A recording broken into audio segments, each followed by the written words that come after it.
The views and opinions expressed in this program are not necessarily those of Union Broadcasting Inc., ESPN 1510, or its employees. The host is solely responsible for the on-air content. This is KC Cares, Kansas City's nonprofit digital resource, produced by Charitable Communications. We'll tell the stories of Kansas City nonprofits and the people behind them. KC Cares is sponsored proudly by the Ewing Marion Kaufman Foundation. I'm Ruth Baum-Biggis. And Bobby Keys. Hey, what's going on? We're excited. We have a great show today, and we are so fortunate to have with us, via LA, the sports agent of America, Leigh Steinberg. Thank you so much for joining us today. It's my pleasure. I would give an introduction, but I think I would be remiss in giving an introduction. You have all kinds of talent that you have represented across various sports venues. But I think who comes top of mind for those of us in Kansas City, of course, is Patrick Mahomes with the Kansas City Chiefs. And, of course, everybody wants to know what's going on with Patrick. But we wanted to really dive into the charitable kinds of things that you work with him and your other clients. Share with us a little bit about how you dive in with your clients and the importance of that. So my father raised me with two core values. One was to treasure relationships, especially family, and the second to try to make a meaningful difference, help people who can't help themselves. And I realized when I started back in 1975 that athletes had an extraordinary power to retrace their roots. And so we ask our clients to go back to the high school community that helped shape them and set up a scholarship fund or a Boys and Girls Club, work with the Boys and Girls Club, or to work with the church, a way of retracing their roots. At the collegiate level, the university alumni are, after all, primarily focused on the football and basketball program. So a number of the athletes, Troy Aikman and Edgerrin James, Steve Young, endowed full scholarships there. At the professional level, we ask an athlete to find something in their own lives they would like to tackle, something to leave a legacy for. If you had this one chance or to help people that are particularly dear to you, what would you do? And so we put together a charitable foundation which has the leading business figures, political figures, and community leaders on an advisory board to help execute a program. So with Warwick Dunn, who was a running back for Atlanta and Tampa Bay, he was raised by a single mother, so he put together a program called Homes for the Holidays, where he's put 175 single mothers and their families the first home they'll ever own by outfitting it and making a down payment. It's a way for athletes to get out of the concept of self-absorption, where they live in a bubble, and to test their non-athletic skills and to realize they're citizens of a community. So in the case of Patrick Mahomes, Kansas City is now his home. And so the key is, what can he do to make a difference in the quality of life? So if you notice last season, he would spend many of his off days, which is Tuesday, visiting a children's home, visiting a children's hospital, visiting the fire department or the police, trying to show that he is an active part of the community. And he set up a program called Patrick and the Mahomies, and That's awesome. It's all predicated on the concept of 15, which is his playing number. So there's a fellow named Kevin Kaplan with Coaching Charities, which helps in establishing these. But this is all Patrick's idea. This is Patrick's concept. So I'm curious. Now you've been in the business for how long now? A few years. 45 years. So 45 years. How have you seen the charitable, philanthropy change throughout the decades with the players? With we get a lot of research about millennials and how they donate their time more than they do money. And so do you feel that you've seen that sway, or do you feel that throughout the years all professional athletes give the same amount? Or well, I'm sorry, go ahead. So in the early days, we had problems with charitable foundations because sometimes athletes used their family members or unqualified people to help them, or they ran amiss of the tax code or the requirements that a nonprofit donate a certain percentage of money raised directly back to the problem.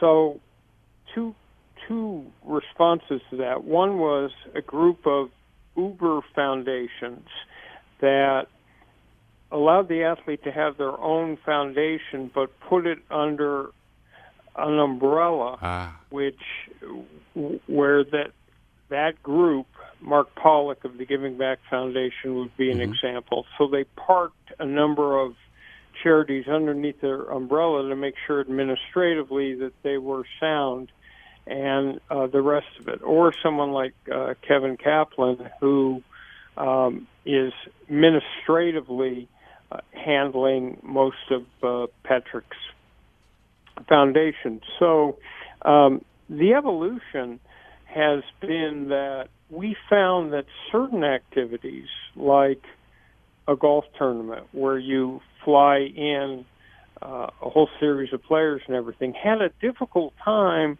making profit for the charity. And so people moved to things like bowl-a-thons or other lower fixed cost types of activities. But I still find in this generation that there are a number of highly motivated young athletes who continue to understand that because of their exalted status, they have the ability to really make a difference. It's messaging, too. So when I had the heavyweight boxer Lennox Lewis, he cut a public service announcement that said, "Real men don't hit women." And that could permeate the perceptual screen that young people put up against authority figures to make an impact on attitudes towards domestic violence. Or Steve Young and Oscar De La Hoya, prejudice is foul play. You've been in the business. You were probably 5 when you started. We'll go with that premise, right? Yeah.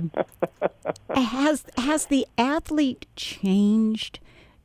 Have you seen a difference in the mentality in reaching out in the community?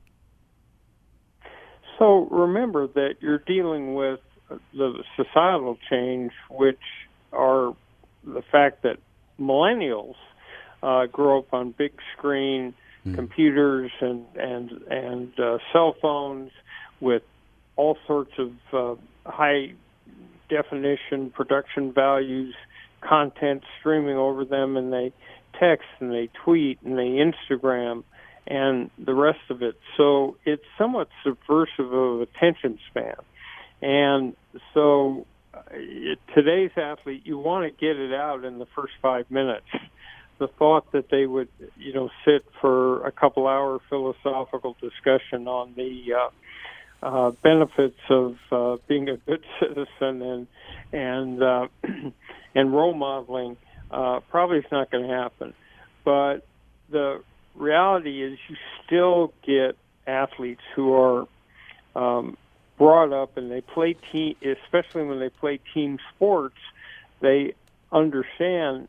And what we tell them is this: look, if you don't want to be a role model, if you don't want to graciously share your time and experience with people off the field, if you don't want to be sign autographs and be good reporters, there's a very simple antidote. Go play on a field somewhere and go play pickup. And you'll have none of these obligations. But one of the benefits of it is that it allows an athlete to work on other skills. One of the things we teach them is how to network. So they walk up to somebody, talk for 5 minutes, collect their card. But it's how to be active and an active citizen. One of the benefits is it prepares them for an exciting second career because they realize that they have more skill set than just athletic ones. You've really built into your model then, the Steinberg model of being community-minded, the afterlife of the athlete, which we tend to hear not always such good stuff, that, athletes struggle when they get out of that limelight. When you're working... Well, let me give you... Sure, please go ahead.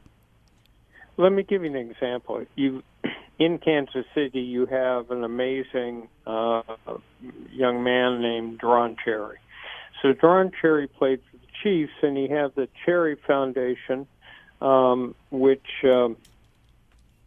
benefited a number of causes in Kansas City. Well, he retires, and he inherits the Anheuser-Busch distributorship, which is a license to sort of print money, Bud Beer in Missouri. And then we introduced him to a man named Wayne Weaver, and Deron became one of the very first players ever to actually own a minority stake in a football team, the Jacksonville Jaguars. And when you do these community and charitable things, not only do you get the satisfaction of knowing you're changing lives, but if you look at that advisory board, it ought to be the movers and shakers in that area. It happens that Kansas City is a place I'm really familiar with because I started back in 1980 with Brad Buddy, who was a first-round draft pick, and Absolutely. And one of the foundations we did was I had another client, Derek Thomas, and that foundation was called Third and Long, and it did a lot to help with children's literacy. Tony Gonzalez had his own charity. So I've had a series of players that were big stars in Kansas City, and they've been able to network the community. So it makes it easier because we know who the people are with resources and who can help make a program effective. But the ultimate goal is if you play for the Kansas City Chiefs, be part of the Kansas City community. Don't ask for anything before you reach out and try to, enhance the quality of life. Well, we've been fortunate enough to have Deron on to talk about his charitable work, and it's so great to make that connection that you had with him in those days just a little while ago. Is there anything, since you are in and out of different markets, is there anything different about KC? We always hear that maybe we're just a little bit more charitable, we're a little bit more philanthropic. You've had occasion to be all around. Just wondering if you have any insight. Yes. First of all, you have people who are about the best football fans I've ever seen. So it helps in using football players as role models. Second of all, it's a real community. So I live in Southern California. We have 17 million people within about 2 hours. But people who come from Kansas City carry that love for it everywhere. So you might meet somebody here in California, but they're proud of being from Kansas City. So the fact that there's a level of pride means there's more concern for the welfare of the community. And people always think that if you're in New York or Los Angeles, that if you're in New York or Los Angeles, those are the great towns to be in and everything. Not really. If you're an athlete, it's much better to be in a city like Kansas City, where the people are more civic-minded, they care a lot more about sports and all the rest of it. So yes, because I've had those big stars, there's a uniqueness to Kansas City in that people are attached to the area. They feel pride in the fact they're from there. And I do think it's a better environment for charitable giving. Well, we need to tell our listeners, you yourself have been quite charitable, and you've been a mover and shaker. I know you've facilitated over $1 billion to charity around the world and in your work and your own personal efforts. And we salute you for that. As you mentioned, this is a platform that millions and millions of people see with professional athletes, but you even step up to the plate and you don't just talk, you walk. And so we really salute you for doing that.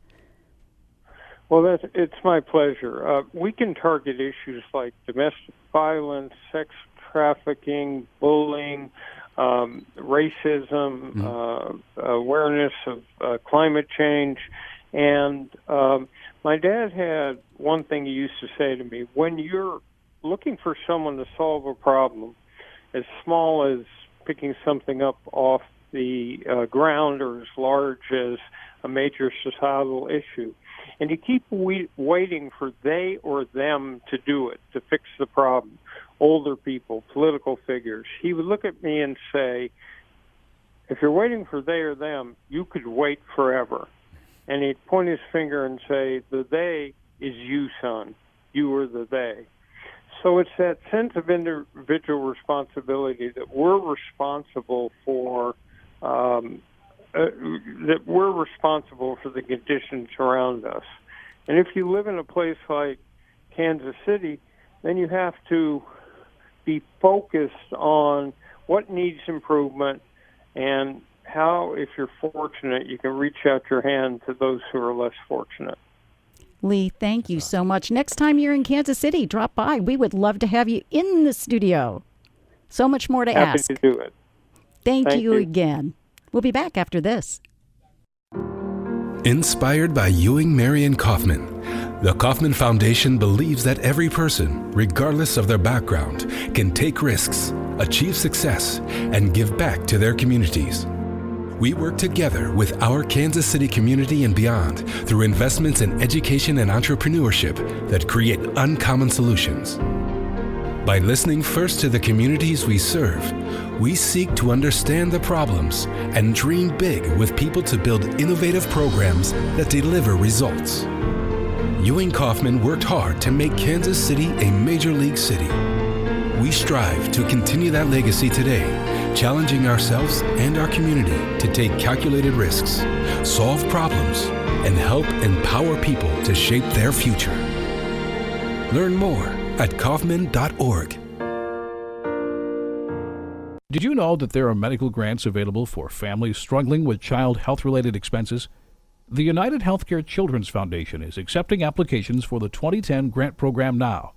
The grants are available to help families who need financial assistance to pay for their child's healthcare treatments, services, or equipment not covered or not fully covered by their commercial health insurance plans. They include medical services and equipment such as physical therapy, occupational therapy, prescriptions, wheelchairs, orthotics, eyeglasses, and hearing aids. Parents and legal guardians may apply for grants of up to $5,000 for child medical services. For eligibility guidelines or to apply, go online to www.uhccf.org. That's www.uhccf.org. To be eligible for grants, children must be 16 years of age or younger, families must meet economic guidelines, reside in the United States, and have a commercial health insurance plan. This has been a public service message from the United Healthcare Children's Foundation. What my eyes have seen. Sending Michael off to kindergarten. His first home run. Graduation day. Mike and Lisa just had a baby. But I'll never see my granddaughter's face. I have macular degeneration, a disease that threatens the sight of more than 9 million Americans. Call 1-800-437-2423 for a free booklet on symptoms, treatment, and resources from Macular Degeneration Research. That's 1-800-437-2423. Inspired by Ewan Marion Kaufman, the Kaufman Foundation believes that every person, regardless of their background, can take risks, achieve success, and give back to their communities. We work together with our Kansas City community and beyond through investments in education and entrepreneurship that create uncommon solutions. By listening first to the communities we serve, we seek to understand the problems and dream big with people to build innovative programs that deliver results. Learn more at Kaufman.org. Well, Jason, I've got to tell you, you're pretty much everything this company is looking for in an entry-level candidate. Great. Your resume isn't quite what we're used to, but you've got a fantastic work ethic. Thank you. And I'm impressed by how you carry yourself. So, should we talk about the job? What? The job? Oh, sorry. Yeah, I have no way of recruiting or even meeting you. This interview didn't happen. It may sound ridiculous, and that's because it kind of is. There's a huge pool of talent your company is missing out on. Meet the grads of life. Who are they? Talent worth knowing about. Young adults of unique determination and experience. An ideal fit for your company in an entry-level position, internship, or even mentorship. They might not have every qualification you typically look for, but they're exactly who your company needs. Man, we really could have used him. Don't miss out on a resource many innovative companies have already discovered. Go to gradsoflife.org to learn how to find, cultivate, and train this great pool of untapped talent. Brought to you by the Ad Council and gradsoflife.org. 180 over 111, and I had a stroke. I couldn't speak or walk. This is high blood pressure. Get back on your plan. Go to loweryourhbp.org. Brought to you by the American Stroke Association, American Medical Association, and the Ad Council. My name is Kira Sedgwick. Your children are never too old for you to talk to them about safety. The National Center for Missing and Exploited Children and Duracell are again partnering through the Power of Parents program to help provide families with tips on how to talk to your children, regardless of their age, about their safety, and new technologies that can help keep your children safer. Help protect your family by visiting powerofparentsonline.com today. It may be the most precious time you spend together.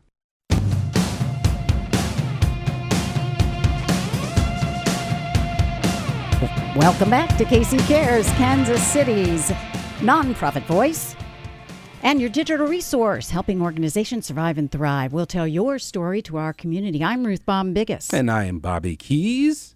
Wow, that was pretty cool, wasn't it? Yeah, Leigh right. Steinberg. A direct connection to the man. The man, Patrick Mahomes. But that's such a cool, understanding for people that they get to hear what goes on in the athletes' world and how they get to choose these charities. And so I thought that was pretty cool. Well, and it sounds like from a very personal place for him as well. Yeah. That this was something he grew up, learning from his dad and the importance of repairing the world. And our next guest is going to talk about very important things in terms of repairing the world. And we have Lou-Ann Barron, who is the superintendent of the Kansas School for the Deaf. And with her, we have Megan, who is an interpreter. You'll probably hear Megan's voice while we're having a conversation with Lou-Ann. But go to our digital channels so you can be sure. Yeah, we'll have the video, and then you can kind of see what's going on. And see Lou-Ann and see how this all works. So it's not an unknown. Yeah. So that way they can stream it, and people who can't hear it can stream it because you'll have the actual interpretation, the video of it. Well, we want to welcome Lou-Ann, first of all. Welcome, Lou-Ann. We're so glad to have you. I'm happy to be here. And probably a great place to start is for folks who don't know much about the Kansas School for the Deaf. What goes on there? Tell us a little bit about the exciting things that you do for people in our community. Well, I'm so happy to get the opportunity to talk about Kansas School for the Deaf. It's here in Olathe. And we've been here 158 years. Wow. That's a long time. Wow. Yes, it is. A very long time. And the purpose of the school, back in that time, there was no special school for the deaf or hard of hearing children. They had families. There was a family with 3 deaf children. And back then they were looking for a special school to accommodate their children, and there was nothing out there. So a guy from Indiana moved down, and he was the first deaf teacher and superintendent and started a school in a 1-bedroom schoolhouse in Baldwin City. And then he was really Kansas School for the Deaf is one of the oldest state institutional schools. Before KU was formed and other buildings throughout the state of Kansas. And then in 1864, they moved to Olathe, Kansas, and we've been there ever since. And we provide education for students that are deaf or hard of hearing all over the state of Kansas, not just locally. We are a center-based program for the deaf and hard of hearing children, where their parents can send their children to attend school to learn ASL using American Sign Language and English. We are a bilingual school, probably the only one in the state. Wow. So other schools in the state that are serving the deaf and hard of hearing, if they're not bilingual, are they just using sign language as a communication tool? We are the only state school for the deaf. Got you. There are other... And most states in the United States, they have at least one or two state school for the deaf, and it is run and funded by legislation. And the purpose is that many deaf and hard of hearing children don't have access to language, whether it's ASL or English. They attend the school for the deaf, and some children prefer to stay in their local school districts, and they receive services within their school district, or there is a request for support or technical assistance from Kansas School for the Deaf through our outreach program. So we have two programs. One is the center-based program, where students live at the dorms and they attend the school every day, and then they go home every weekend. And those students that we serve throughout the state, we provide support through technical assistance, whether we provide HAT, hearing assistant technology, distant classes, consultations. We support the school districts on how to better serve the deaf and hard of hearing student, resources like that. How many students are currently at your facility? Right now, we have 150 students at Kansas School for the Deaf, and those are students from all over the state. We also serve 700 deaf and hard of hearing students that don't attend the school that are living throughout the state. So we have there's more than 850 school-age children in the state of Kansas. So that's ages 3 to 21. We also offer early intervention programs here at Kansas School for the Deaf. So the numbers are high for the outreach program. There's 200 from infant, toddler, or from birth to toddlers. I'm kind of curious about, you said that it's bilingual, right? The only one in the state. Now, how does that work? The interpretation is Spanish, right? Or let's assume Spanish. Are there different signs, ASL signs for, I guess, in different languages? Are there, because I see that. Does that make sense? Yeah, it does. Okay, so I'll explain what we mean by bilingual. Mm. So our students can't hear. Mm-hmm. Some of them might have a little bit of hearing, and so they can have the ability to hear some English and can speak some English. But then there are some students and individuals like myself that cannot hear, and they rely on a visual language called American Sign Language. Yeah. And that's standard throughout the country. Yeah. Now, if I went to another country, they don't use American Sign Language. For example, there's British Sign Language, and that's different than American Sign Language. We have Japanese Sign Language, different than American Sign Language. It's just like in spoken languages. It's the same concept.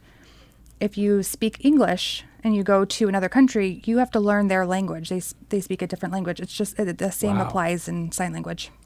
I did not know that, and I'm fascinated by that. I didn't assume. I thought there might be variations, but I didn't think that it was a completely different sign language.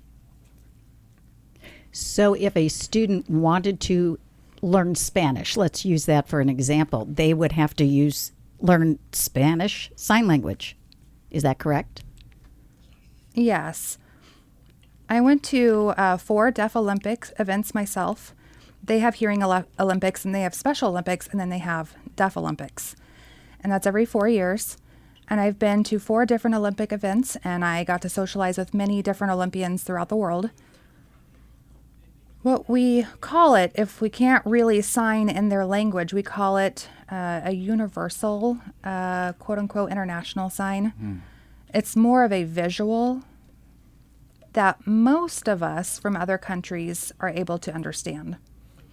For example, this sign for people is this sign. But in another country, if you're trying to communicate, it's this sign, people. So there's a little variation. The rules are the same, but there's a little bit of a variation to the hand shape signs. Wow.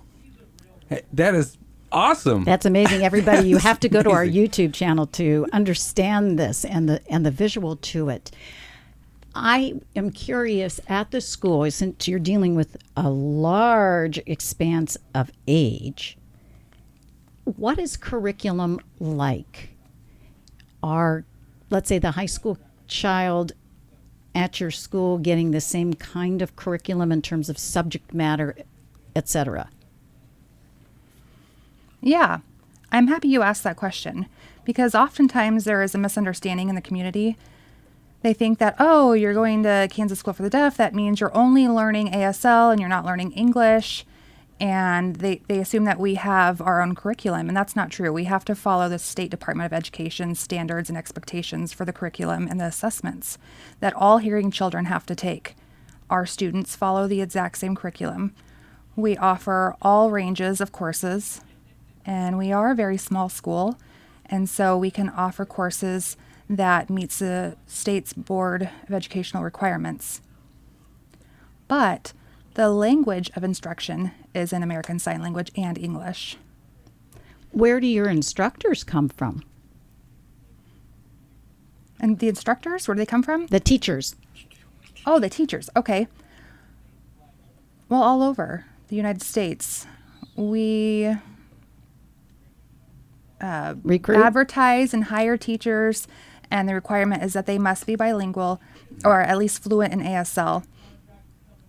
To be able to teach. And so we have really strict hiring processes where, because language accessibility is so crucial to be able to see the signs and to learn, they need that in their world. And a lot of children don't have that opportunity in a different school setting where everybody is mostly speaking English. They get lost. And so we make sure that the students have 100% accessibility and they're not deprived of any language. I really want to emphasize that we do have a lot of hard of hearing students that can speak and hear well, but they are wanting to learn ASL as a language too. So why not have the best of both worlds? Yeah. It's really the benefit. Yeah, both my daughters are learning ASL. We're teaching Ananya to sign. The little one. Yeah. So she knows 4 signs so far. The important one's probably "I love you," "Mama," "Dada." Well, eat more. Oh, okay. Outside, water. Really, Kansas City has so many school districts offering ASL as a foreign language, and students can earn credits for graduation. And ASL is the 3rd largest language that is offered for schools. School-age students in the country. That's awesome. I was very impressed when I looked through your annual reports. You have 100% graduation rate. How many students? Yes, we do. How many students have graduated from your school? Oh, altogether? Yeah. All the 158 years? Well, let's say maybe in the last 20 or so years. We just wanted to see how many alumni there are out there. Well, every year we have an average of 10 to 15 graduates. But throughout the years, I think we have over 700 living alumni, and most of them are living in the local Kansas City metro area. And what do you do as an institution to help them once they've graduated and go on to their next step in life? Well, there are 2 areas that we are focusing on. There's early intervention, and that's birth to 3. And we provide home visits to help families in regards to language and raising a deaf child, providing accessibility for the success of the student. And everything really starts young. And if you start young, the success rate, they predict that it will be more successful. So from 3 to 18, we have our program at the school. And then after graduation, we have a really clear post-secondary plan, because society is a challenge for a deaf individual because of accessibility. Some employers have concerns with interpreters, and so we're really trying to raise the awareness of employers and supervisors that it's okay to hire a deaf person, and most of them are great workers, and a lot of them go to college and they become successful. Many are working, and also we have a high unemployment rate because the opportunities are not out there, and so we're really trying to raise that awareness statewide. How can the community, how can the public help you and the school further your goal of higher employment, et cetera?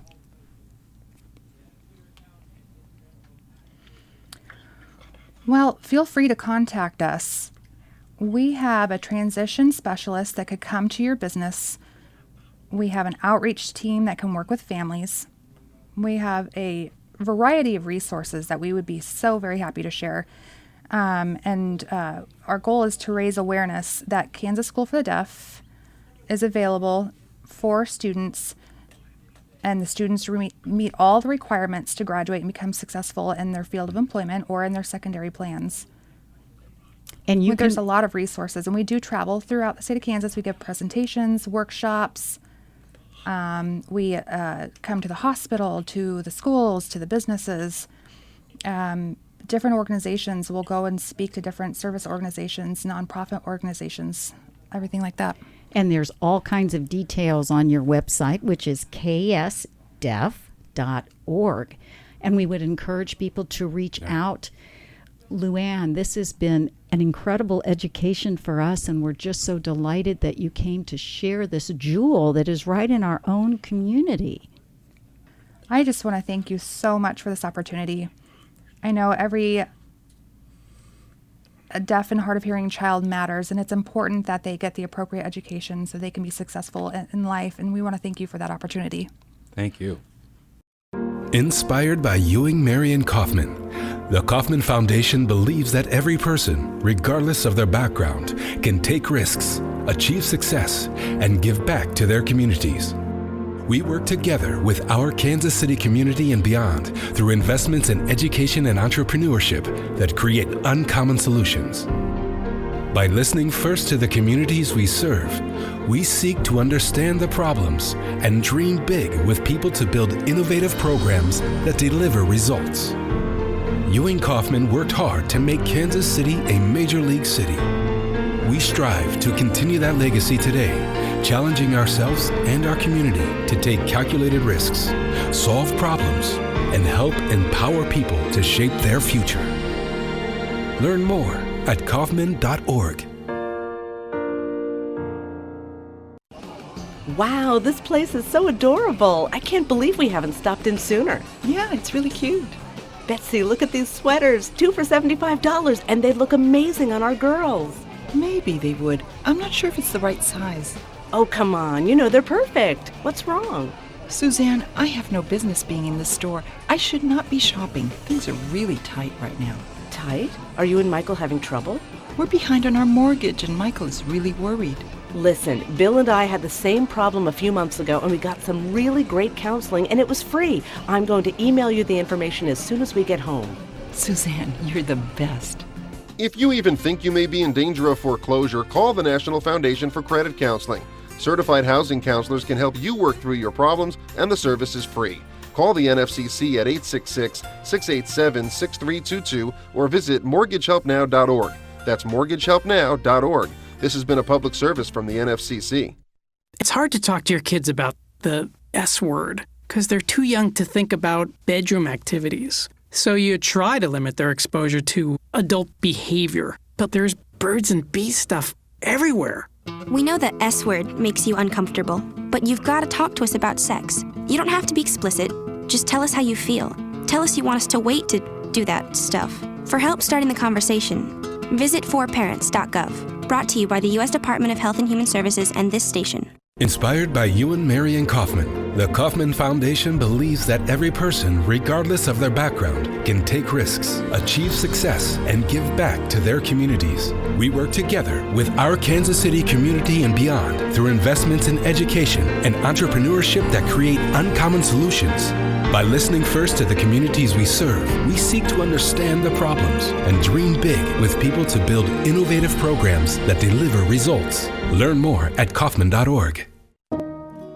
When I was little, I didn't talk for a long time. I liked things to always be the same. Anything new or different would scare and upset me.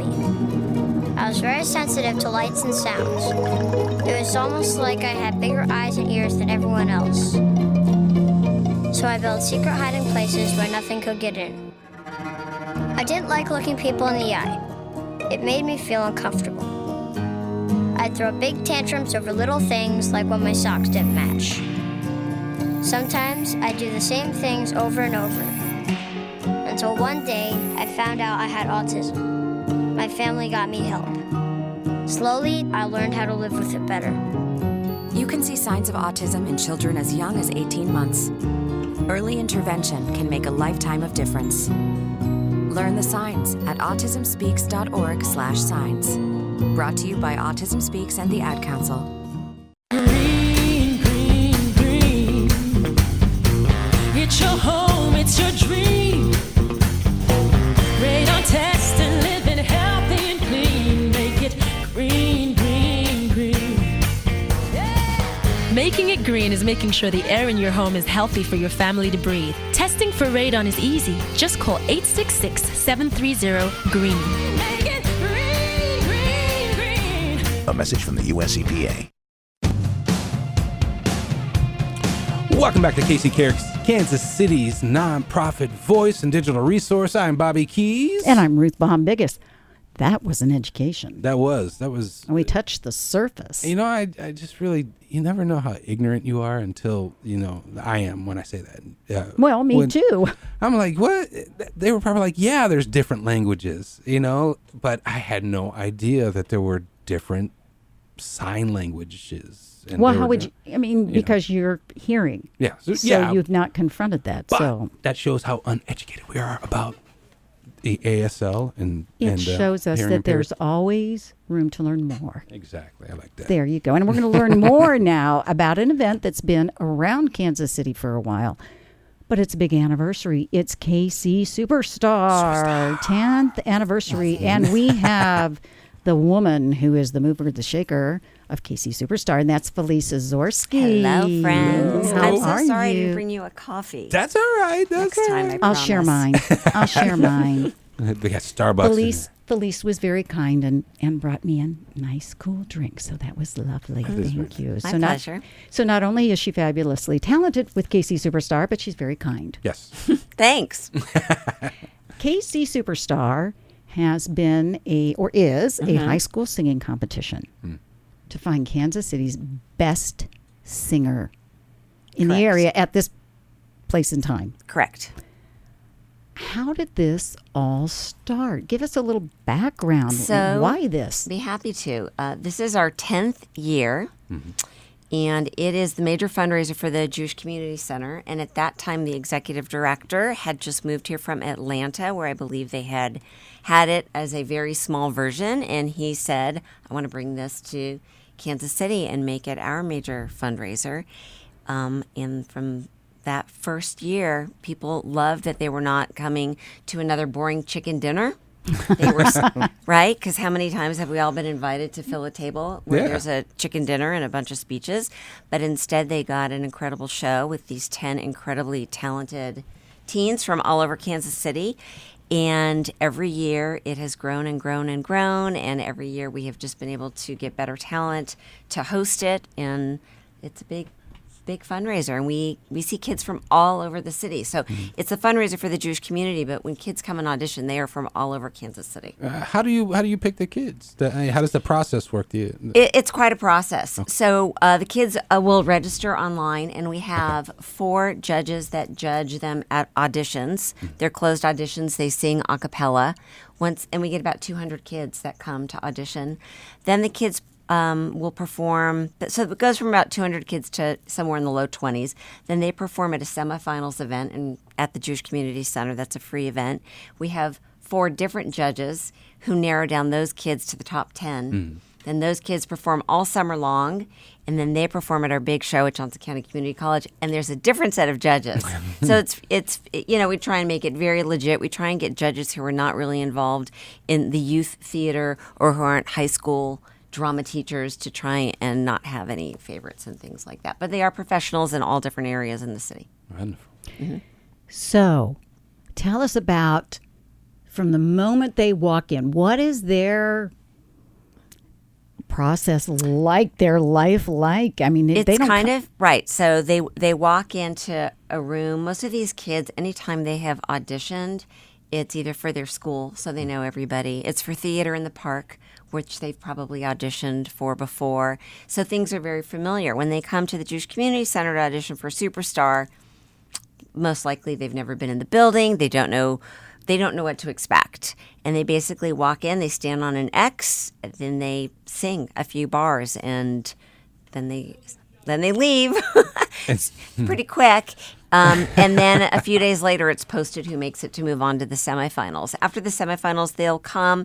We work with them to pick a good song. We always get 500 people. It's always standing room only at our semifinals event. We have, like I said, different judges, walk them through that. But then once they make it to the finals, they are at the J every weekend, usually either Friday, Saturday, Sunday, working on choreography, 2 musical numbers, and then their individual number, which, again, they work with our producer and our vocal coach and our musical director to pick the right song. Because like American Idol or The Voice, it's absolutely important. It's absolutely important. Absolutely. Yes. Thank you, choice. Simon. Thank you, Simon. But what's interesting, having been privileged to sit or cruise through, I should say, of those preliminary auditions, is these kiddos walk in. There's no music track. There's no pitch pipe. Yeah. There's no anything. And I know sometimes you even hand them like a microphone. So we have a fake mic, just if that makes them feel a little more comfortable. That's acapella, nerve-wracking. and and if they're singing some of these pop tunes that are crazy notes and rhythms and everything, it's a little intimidating. It is, but they do a great job, and we get kids who come back year after year, and we have had kids who have tried out 3 times before making it. So it's really competitive. It is competitive, but I mean, you've seen it. The kids are awesome, and we help nurture them along the way. In fact, our winner 2 years ago was a volleyball player, and she liked to sing. So she wasn't like a lot of the kids that come through. She hadn't had a lot of training, and she walked away with $10,000. Wow. Lots of natural talent. And then went on to pursue musical performance at college, which had never even been an option for her before. That's awesome. I love those stories, and just, even people in general, how you can meet an accountant and they're an amazing guitar player or just a undercover singer, Right. And they just need that chance because Correct. our creativity has been stifled. But anyway, right. Okay.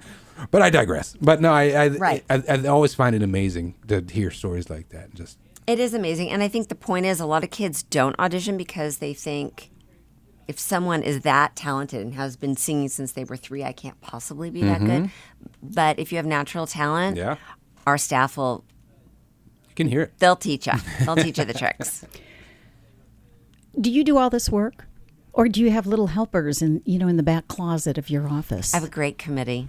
I have a committee that helps me run auditions. It helps me get the word out about auditions and organize everything from seating and ticketing to catering to, proofreading our 100-plus ad playbills. So there's a lot of things. I have a great committee. We meet once a month and go over everything. And it's a big job. And, of course, we have wonderful people that help with our fundraising. We raise over $1 million, and it's kind of incredible that money goes to financial aid and programming at the Jewish Community Center because we have so many great programs there, and we don't like to exclude anybody. We want everybody to be able to come. So it's a great show, and it's a great benefit. Yeah. So the J is nonprofit as well. Correct. Do you have any little stories of how the money has helped? Any program or any child it or really, adult? I mean, it really helps in so many different programs. We have a wonderful heritage center which helps our older adults. It can go to transportation so that they can get rides to the J, so that they can have a hot kosher lunch, so that they can take a drama class, a fitness class, come hear a speaker. Just come there and play cards with their friends. We have an accredited child care center where we have children who are able to go into, if they have disabilities, into an inclusive environment, and they get para support to help them be integrated completely into the classroom or summer camp. And then it helps with just innovative programming. We brought a couple years ago Rocksteady Boxing, which helps people who have Parkinson's to the J. So it's all different kinds of really amazing programs. All right, now the stories about these kids. Any fun stories, backstage stories, things like that? You know, I'm working on a video to show at Superstar this year, sort of about Superstar. And when we interviewed the kids last year, a lot of them were really saying that they thought they were going to come into a competitive environment and not know were the girls going to be catty or were people going to be cliquey. And they were all pleasantly surprised to find out that it's really a happy family. I mean, we really try and nurture these kids to support each other. That's awesome. So that, I mean, everybody wants to win the $10,000, but when that one kid does, they all come rushing out and hugging them because they've gone on this really amazing journey together. And it's not just the top prize winner, is it? They get $10,000 scholarship, but right. Second place gets $5,000. Third place gets $2,500. Fourth place gets $1,000, and then the 6th through 10th place get $500. So every kid, besides really getting an incredible experience and really growing and learning their craft and just perfecting their talent, also walks away with a nice check. Yeah, I mean that's a ton of that information that you get, the feedback and the coaching. That's going to carry them as well. That's right. That's a lot of money wrapped up in. You know. It is. It really is, and we're fortunate to have very gracious donors that allow us to be able to do that. Well, and it's kcsuperstar.org. Correct. If you want details, there are like some limited tickets for the August 25th finals at Yardley. Hosted by. We're so excited. This year, Philippa Sue, who starred as Eliza in Hamilton with Lin-Manuel Miranda, is our host, and she will be performing. So people can come not just to support the J and these kids, but if you're a fan of Hamilton and the original Eliza, who is really not that much older than these children. No, she's not. No, she's in her 20s. This was her first job out of Juilliard. Wow. Yes. Heck of a first job, huh? Heck of a first job. I once saw a Steve Colbert interview, and he said, "So how was it slumming it all those years?" Can you share with us a little bit about kiddos that have been past contestants, what some of them may be doing now? Let's see. One of them is a married, actually just had twins, and she leads worship through music with her husband in Florida. I think they're in Florida. We have another who is at Berklee College of Music in back east, which is very difficult to get into. A couple of them have gone on to study music in Nashville and do songwriting down there. That music scene is just incredible. Incredible. Yeah. You know what else is incredible there? Bachelorette parties. Have you heard? People are going there for bachelorette parties. My daughter goes to college there, so yeah. You're in trouble. Kind of crazy. We have had finalists go on to compete in The Voice, American Idol. There's one more I'm forgetting. What's the other one? The Voice, American Idol. What's America's Got Talent? The Mask? America's Got Talent, yeah. Or The Mask. America's Got Talent. Now. So, I love The Mask. Yeah, it's interesting. It is, right? Right.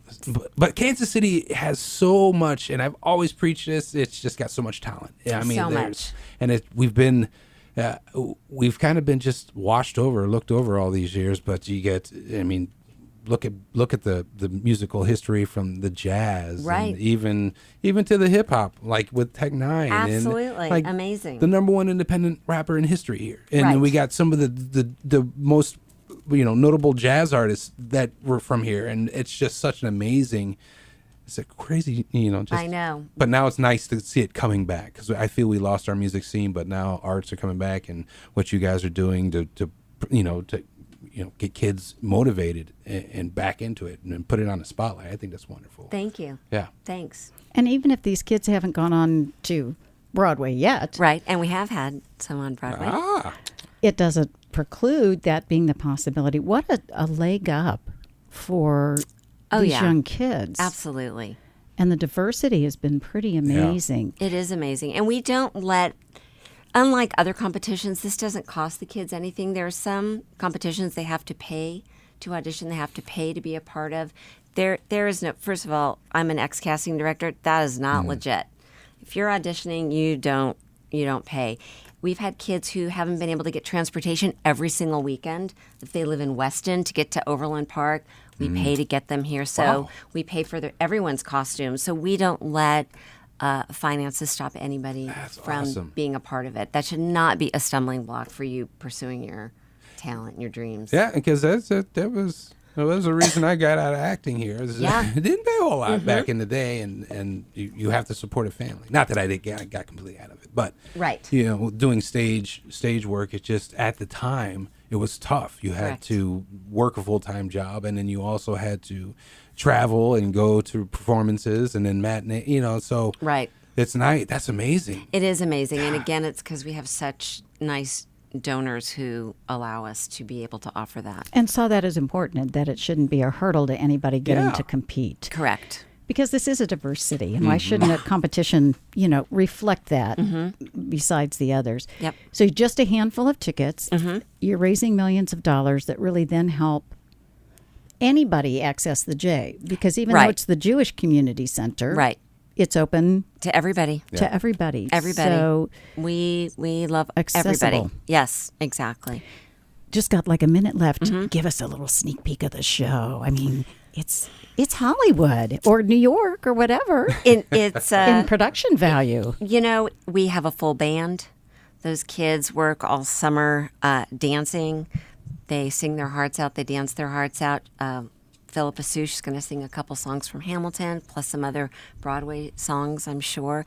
Oh, it's really fun. The audience votes, like electronic voting. Makes the final decision. Wow, that is awesome. Great. Awesome. Right. So it's great. I'm telling you, it's such a fun night. We'd love to see more people in the community come out and support the kids, support the J, and really have a fun evening. So KCSuperstar.org. Or you could go to the jkc.org. Correct, under events. Under events. So, there's a few limited.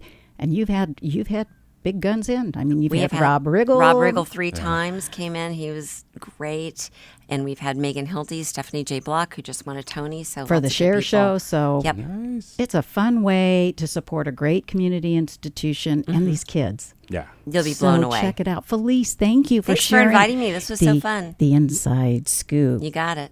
And thank you for listening to Casey Cares, Kansas City's nonprofit digital resource produced by Charitable Communications, a 501c3 nonprofit organization. Casey Cares is generously underwritten by the Ewing Marion Kaufman Foundation. Casey Cares podcasts are available at caseycaresonline.org. To be a guest on Casey Cares or underwriting opportunities, please visit caseycaresonline.org. Spread the love and find us on Facebook, Instagram, Twitter at Casey Cares Online.